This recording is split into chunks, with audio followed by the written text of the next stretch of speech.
প্ৰিয় অভিনেতা কিশোৰ দাসৰ কেইটামান ৰীল চাওঁ আহকচোন। কপিৰাইট ক্লেমৰ বাবে অৰিজিনেল সাউণ্ডটো অফ কৰি দিয়া হৈছে। প্ৰেম কৰা নাযায়, প্ৰেম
জীয়াই ৰখা কামনাৰে এই ভিডিঅ'টো বনোৱা হৈছে।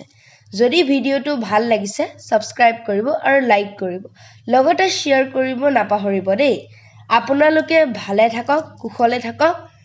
আজিলৈ আহোঁ, আকৌ লগ পাম এটি নিউ ভিডিঅ'ত।